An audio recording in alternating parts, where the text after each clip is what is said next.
फलटणची घटना अत्यंत दुर्दैवी आणि मनाला चटका लावणारी अशी घटना आहे की एका डॉक्टरने स्वतःचं आयुष्य त्या ठिकाणी संपवलं। याची माहिती काही वेळापूर्वीच माझ्याकडे आली आणि या संदर्भात साताऱ्याचे एसपी तोशीजी यांच्याशी माझं बोलणं झालंय। एफआयआर नोंदवण्याची प्रक्रिया सुरू झालेली आहे। एवढंच नाही, जे आरोपी आहेत त्यांना सुद्धा पकडण्याची प्रक्रिया सुरू झाली आहे। एक आरोपी साताऱ्याच्या बाहेर आहे, त्याला पकडण्यासाठी पोलिसांची टीम त्या ठिकाणी गेलेली आहे।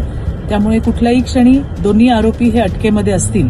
या संदर्भामध्ये मुलीने याआधी अशा पद्धतीचा मला त्रास होतोय अशी काही कंप्लेंट दिली होती का याचा सुद्धा आम्ही शोध घेतोय। जर दिली असेल तर त्याच्यावर कारवाई का झाली नाही याची सुद्धा माहिती घेतोय।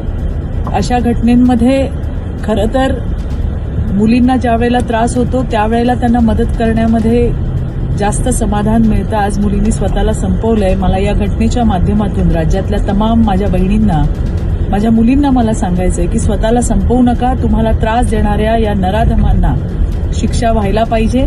शासन तुमच्या सोबत आहे। देवाभाऊंनी तुमच्या सुरक्षेसाठी 112 नंबरची हेल्पलाईन सुद्धा त्या ठिकाणी ठेवलेली आहे। ज्या वेळेला असा त्रास होतो त्यावेळेला स्वतःला संपवण्यापेक्षा जे आपल्याला त्रास देतात त्यांच्यावरती कारवाई व्हायला पाहिजे आणि त्यासाठी आम्ही सगळेजण तुमच्या सोबत आहोत।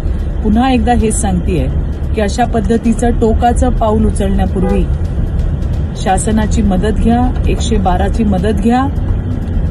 खरं तर तुम्ही असताना तुम्हाला मदत करण्यामध्ये समाधान आहे। अशा घटना जीवाला चटका लावणाऱ्या आहेत, परंतु या घटनेमध्ये सुद्धा जे कोणी आरोपी असतील त्यांच्यावरती कारवाई केली जाईल। लवकरात लवकर हे आरोपी पकडले सुद्धा जातील। धन्यवाद। जय हिंद, जय महाराष्ट्र।